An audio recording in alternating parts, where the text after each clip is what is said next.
مولاي صل وسلم دائما أبدا على حبيبك خير الخلق.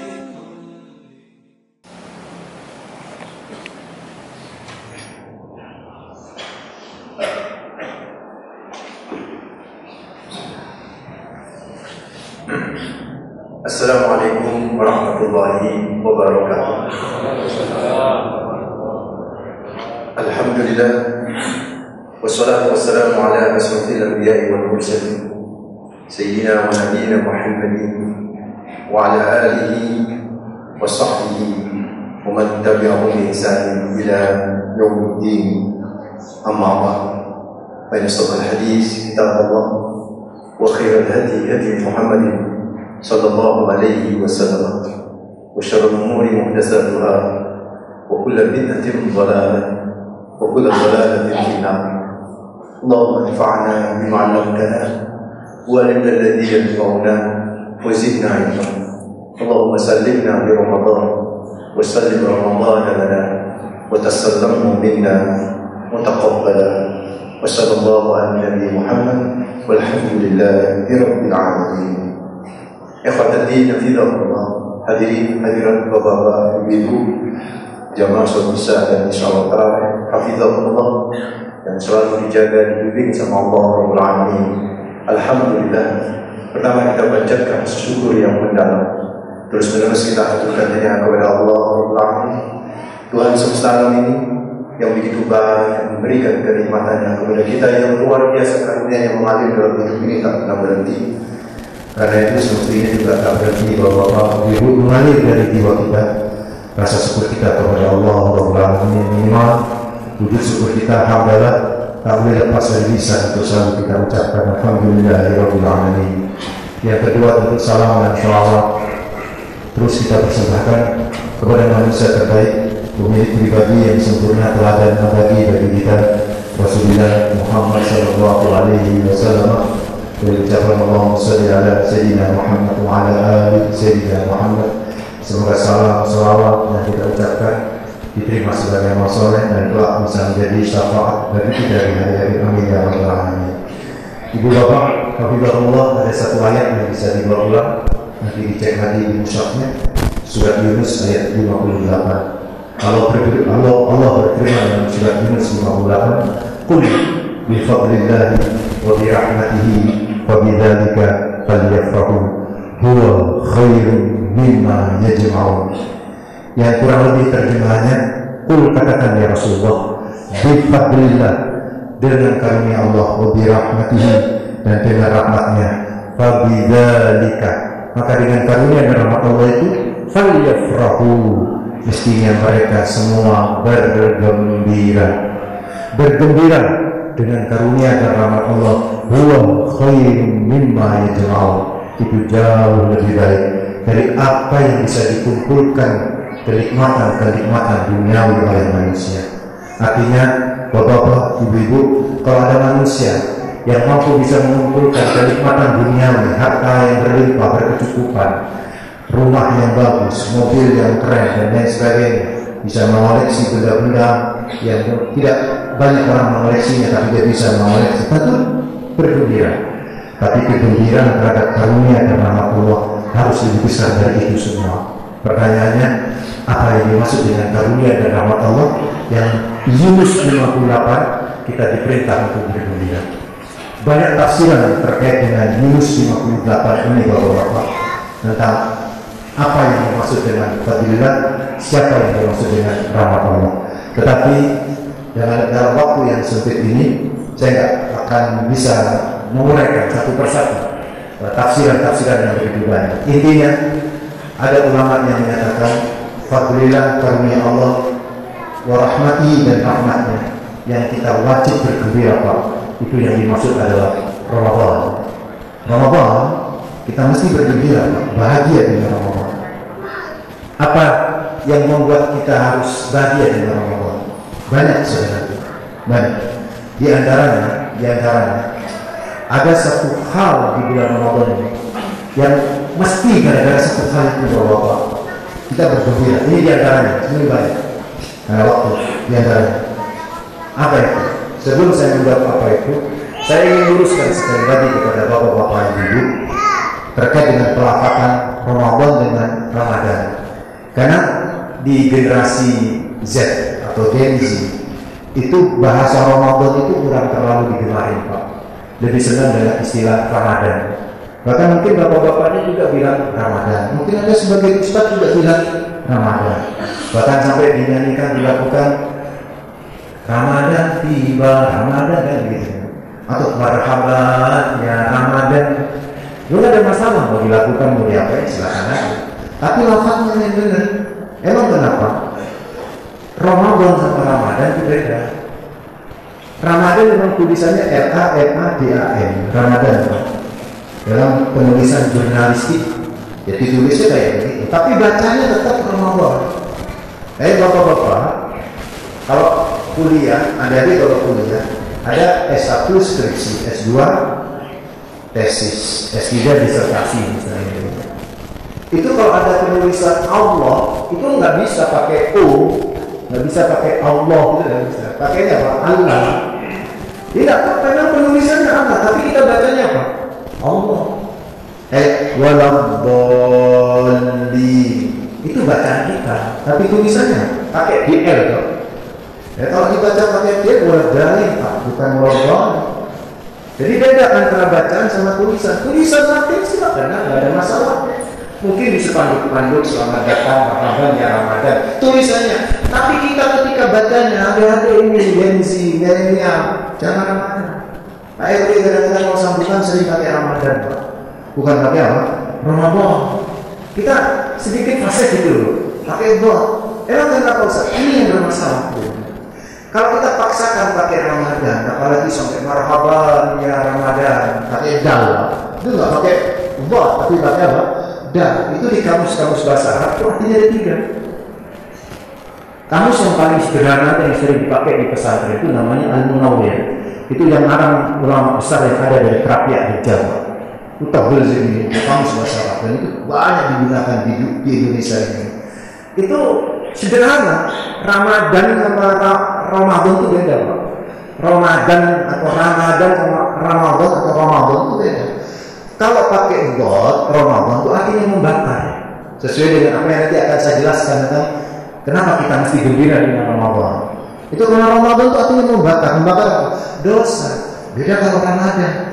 Ramadan itu pakai dal itu artinya ada 3 di kamus bahasa Arab itu. Yang pertama mata BLN, yang kedua mata merah, yang ketiga sakit mata. Jadi kalau Anda baca marhabannya Ramadan itu sama aja Anda mengatakan selamat datang mata BLN, sakit mata, mata merah. Dan ingat mata merah itu simbol iblis itu. Animasi setan itu kan ada tanduknya, matanya merah. Jadi kalau kita ngomongin marhabannya Ramadan itu sama saja kita selamat datang si iblis itu. Memang remeh ya, artinya itu kan cuma istilah saja. Tetapi kalau dibiarkan terus nanti anak-anak kita terbiasa mengucapkan kata-kata Ramadan, Pak. Bukan apa? Ramadan. Kenapa? Justru yang membuat kita mesti bahagia, gembira dengan bulan ini, ya karena maknanya itu Ramadan. Apa artinya Ramadan tadi? Membakar, itu membakar dosa. Bapak, Ibu perlu berbagi. Kullu bani Adam khata'u. Semua manusia itu pasti salah, Pak. Semua manusia itu pasti salah. Bisa salah, berpotensi salah, bisa dosa. Gak kiai, gak gus, gak abaik, gak ulama. Oh mana sama ya? Kiai ini guru dia salah, mana? Saya awam. Selama dia namanya manusia bisa salah. Hanya Nabi Rasulullah Muhammad SAW yang punya imunitas dari semua kesalahan. Karena beliau maksum Rasulullah. Tapi selain Nabi kok keniscayaan sebuah dosa itu. Cuma alhamdulillah ala kulli hal Allah itu Rahman, Allah itu Rahim. Gara-gara Allah punya sifat Rahman dan Rahim, Pak. Allah sediain alat pencuci dosa. Karena manusia selalu berbuat dosa, disediain sama Allah alat pencuci dosa. Ada dosa dicuci, ada dosa dicuci. Lewat apa? Alat pencuci dosa ini yang saya sebut dengan ibadah, Pak. Lihat surat Hud ayat 114 kalau tidak salah. Innal hasanat yudhibnas sayyi'at. Kata Allah Rabbul Alamin, Sesungguhnya semua kebajikan ibadah yudhibnas sayyi'at, bisa menghapus dosa-dosa. Cuman masalahnya mesin penghapus dosa yang berupa ibadah ini Pak, terkadang lebih banyak intervalnya itu pendek. Contoh sholat nih, sholat Pak. Nah kalau sholat isya, sholat tarawih, ya kan, ditambah ceramah 1 jam lah. Itu Bapak selama 1 jam digerus dosanya itu, dibersih sama Allah. Keluar Pak dari masjid ini bersih. Tapi yang tetap bersih, di gurung karuan. Keluar dari masjid, kalau saya you can see everything yang di mall, keluar dari masjid, ngerasani lagi kan gitu. Ngerasani ustadz, ngerasani imam, macam-macam lah Pak. Yang namanya dosa itu kan begitu. Intervalnya pendek. Ada Pak Ustadz interval yang panjang haji. Yes, haji itu panjang Pak. 40 hari katanya ya. Tapi ingat 40 hari itu sing suwe itu nunggu pesawatnya. Hajinya sendiri itu cuma 6 hari. Kalau pakai nafar sani, kalau pakai nafar awal 5 hari Pak. 8 Zulhijjah tarwiyah, 9 Zulhijjah wukuf, 10 Zulhijjah balang jumroh Aqabah sama tawaf ifadah ke Mekah, 11-12 mabit di Mina. Itu nafar awal 5 hari. Kalau mau nafar sani tambah 13 Zulhijjah, jadi 6 hari. Apakah setelah 6 hari itu digeruskan 6 hari sama Allah, dicuci sama Allah Pak, bersih Pak? Tapi setelah 6 hari tidak dijamin, tidak kotor lagi hati itu. Bahkan bisa jadi justru di tanah haram berbuat dosa Pak. Ada begitu itu saudara. Walau dosanya berlipat-lipat kan begitu. Intervalnya pendek.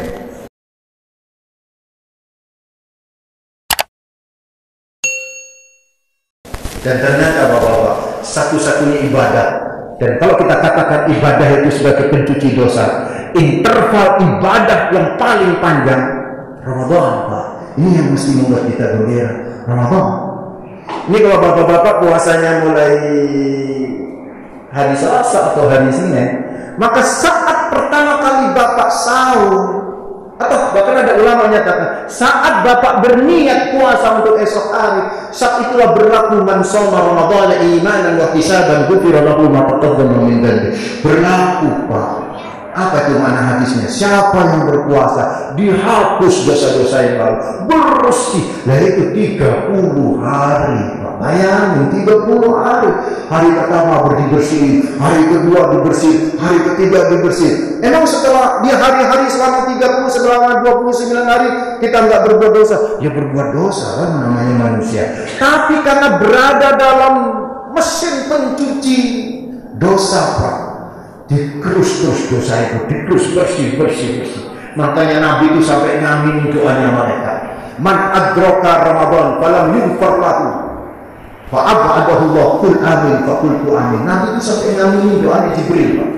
Jibril itu berdoa, ya Allah, barang siapa yang memasuki Ramadan dia tidak mendapatkan setetes ampunan ya Allah, jauhkan dia dari rahmatmu. Katakan amin ya Rasulullah. Nabi langsung jawab amin Pak. Karena selama Ramadan kok malah melakukan dosa, malah gak bersih, gak dapat maghfirah. Itu berarti namanya apa? Al-Namanwal kebaju Tuhan. Yang kata Haji Romairama lalu.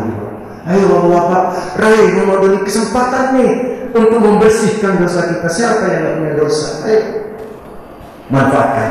Caranya gimana Pak Ustaz? Banyak Pak caranya. Saya kasih satu saja karena waktu tambah 2 menit. Saya kasih satu Pak. Apa itu? Saudara laksanakan puasa sesuai sunnah Nabi Muhammad semampu Anda. Sesuai apa? Sunnah. Laksanakan Pak. Gimana caranya puasa? Sederhana saja.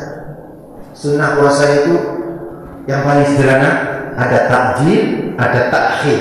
Coba itu amalkan. Jangan kalau bisa ngamalkan 2 ini Pak, sunnahnya Nabi Pak, insya Allah Ramadan ini bisa membuat pribadi kita menjadi muttaqin saudara. 2 ini saja. Apa itu tadi? Takjil sama apa? Takhir. Takjil hubungannya dengan apa? Buka Pak. Takhir hubungannya dengan apa? Sahur. Apa maksudnya takjil sama buka? Artinya di waktu berbuka kita takjil. Takjil itu apa? Mensegerakan buka. Kalau mensegerakan buka berarti Bukannya awak dhewe, mangannya kita itu Pak, dekat sama apa? Halo, ini hidup semua Pak ya? Dekat sama apa Pak? Kalau takjil, makannya kita itu dekat dengan apa? Sholat maghrib. Kalau takhir itu kan sahur. Takhir itu artinya apa? Mengakhirkan makan sahur. Berarti dekat dengan apa? Azan subuh. Kalau takjil dekat dengan maghrib, sholat maksud saya. Kalau takhir dekat dengan azan subuh. Berarti nek dekat intervalnya mepet atau panjang? Mepet. Nek mepet mangannya api atau titik? Titik saudaraku. Nah, sebenarnya diikuti. Kalau sekarang kan enggak lah Pak. Takjilnya saja itu Masya Allah, di meja makan warna-warni makanan. Warna-warni makanan Bu. Ada es campur, es dawet, es sirup, es coklat. Dasarnya katanya kita mulai berbuka dengan yang manis-manis. Ngapunten Pak, saya cari habis itu. Mulailah berbuka dengan yang manis-manis. Karena ketemu Pak. Ketemunya itu iklan teh botol sosro.